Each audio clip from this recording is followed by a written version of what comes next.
Hello there, welcome back. Today I'm going to talk about The Man Escaped, the Robert Bresson film.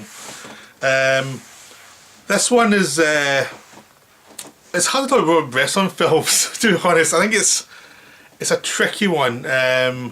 Bresson was the austere person's austere director. You know, there's austere directors and there's Robert Bresson. He's like, he cuts everything down to the basics. He really takes the text and pairs away and pairs away and pairs away, and he's brilliant.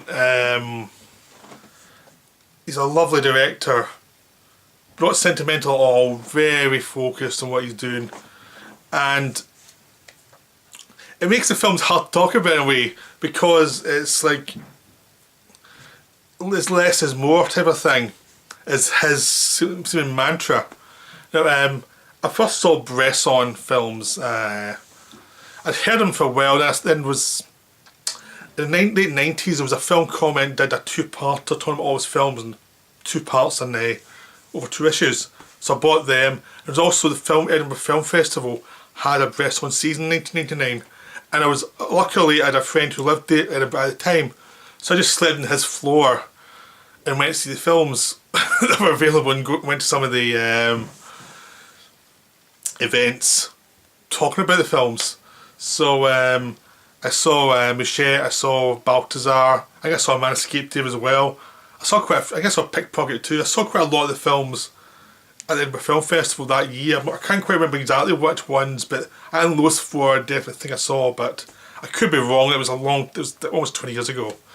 But that was my first real, because Bresson's hard to get hold of. Bresson's, even after I saw those films, it took years to get copies and DVD of the films, because the films come out, they were released very slowly over time.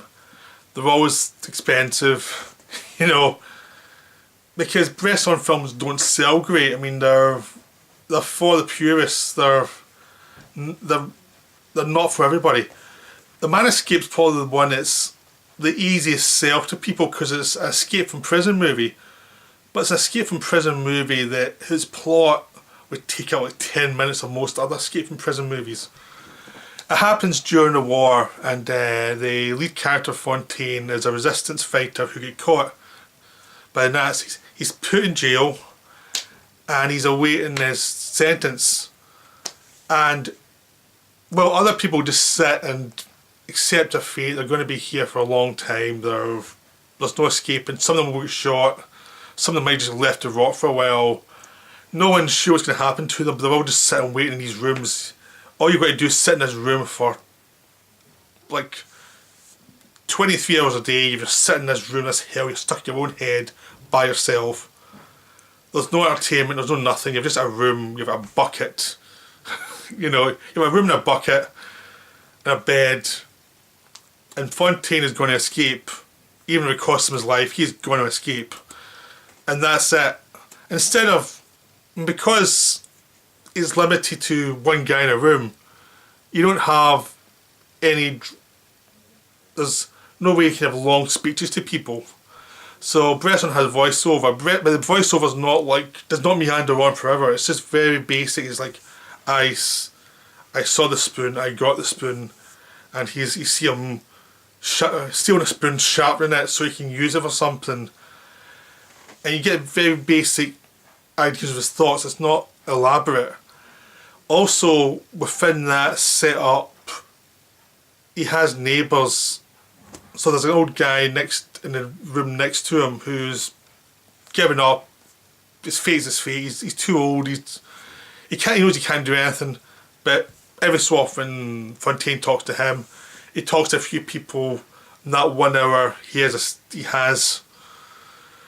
you know, out to the world, you know, or out in the prison yard to wash his bucket, you know, and wash up. You know, they're not able to talk, but you just whisper things to each other. So it's very minimal contact, but it's enough to make human contact with them, because it's gone on for a while. And slowly, over like 90, 100 minutes, you see Fontaine slowly build the mechanics of the escape. Instead of being high tech, the first like third of the movie is him working out how to get out the door, out of his room, which is like, to realise the door is cheap. There's very cheap wood in between the solid planks, so he gets rid of the wood and he can pull the wooden planks out and he can just crawl through it and he can put it back and make it look as if it's not been touched. So he does that, and that takes a long time, but you see his focus in doing it, and you see how he's working stuff out, because once he's beyond that, it's like, okay, that's the first part. Now he has to climb up to the roof, and what's beyond the roof, and even throughout the film there's always obstacles he has to work out, but it's not obstacles he has to work, it's stuff he knows and he's trying to think his way through it. He's interacting with people and seeing people make mistakes, and he's seen people getting killed who he knew who were also in the prison, so there's always the chance he's going to get taken and killed. So it's a slow build to this escape. It means something because you see how difficult it is. It's not just simply, I'm going to escape and with a mighty leap I have escaped. No, it's like detail, get out the door, make sure you're not caught doing that. How do you get up to the roof? Okay, how do you get across the roof? Okay, I need a rope. How do I get a rope? What's in my room? What can I use? Do I need hooks? And it's finding how to get all that stuff and how to use what he's got in his room to create things that he can use to escape. And his room's bare minimum. It's like the prison people think they've taken away anything he can use, so he's having to use things that take a lot of patience to build into something useful. And that's what the pacing's all about, it's slowly building towards this escape. And it's also about how he interacts with people and finding his humanity, but he's told in a very blank way. That's the way people talk. People don't talk expressively a lot of time, they talk very blank and you have to interpret what they mean. And Bresson does that, so you're having to look for little signs of life rather than it being like spoon-fed to you. I know that sounds dry, but it's brilliant because you become obsessed with all the detail and you're really getting into it, and you're really getting into the way the character thinks and the situations and the transcendence idea of as escaping from these limitations of your body, of your situation, of finding some grace within your situation. And for him, the grace is escaping and helping his people defeat these invaders who are destroying his country. For him, the grace is his people. But it's not done in a way like, oh look at me, I'm hurting, I'm so emotional. It's like, no, how do I deal with this? The emotion is done by the actions, by what I do. And what I do has to be very carefully done and slowly done. And so it's brilliant because it shows how hard an escape is. Even after he's planned everything, things go wrong and he has to improvise. And even when he goes to do the escape, there's still things he does not know that could end up getting him killed. He's done his best he can, but still things he cannot know. And it's brilliant. And later on there are incidents that complicate the situation. I won't talk about it. It's better to see the film and experience them for yourself. I'm trying to keep it like, I'm explaining stuff, I'm trying to limit it to a lot of stuff that happens early and briefly talk about the stuff you'd guess from the title, really. So yeah, it's a brilliant film. The interesting the thing is interesting beyond the story is also Bresson was very spare in his imagery. He used a 50mm camera lens. I think it's 50mm or 57mm, which means it's not wide angle, but it's not fully telephoto anyway, so you can see foreground and background. It allows you to focus in on something, but it means you can't zoom. So there's no zooms, there's no tilts or anything, there's nothing elaborate in the style. It's like cut, cut, cut, cut. But it means that when it cuts, he can paste the cuts so that you stay in an image for a time, you stay in another image for a time, and it's how he cuts between the images that gives a meaning to the film. Like, what does this mean to the person? He's looking down at this thing.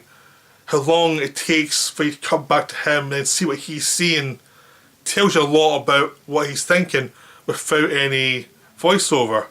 And sometimes with voiceover that adds a bit of a complexity to the situation as well. But even the voiceover's not been over emotional, so it's not giving you, spoon feeding you what the meaning is. A lot of the time the meaning's not something that's laid out, it's like it's what you feel throughout the film, by how it's cut, the way the voiceover comes in, the way he talks to people. It's not saying this is the meaning of the film, it's like it's what you feel throughout as things are taken away, and how he has to rely on himself and how he interacts. And it creates an emotion within the film that is wonderful. It's so much more cinematic than most show-offy camera moves. It's about the person, it's about the eyes, it's about the looks, but it's cinematic in the way that it uses the tools of cinema to tell the story in the most effective way possible. It's not show-offy, it's about how to be most effective with what you've got. And that's what Bresson is. And that's why Bresson is one of the best directors ever. And that's why you should see all his films. So I hope this is good. I hope this got you intrigued by watching Bresson films. I'll be back soon with another video.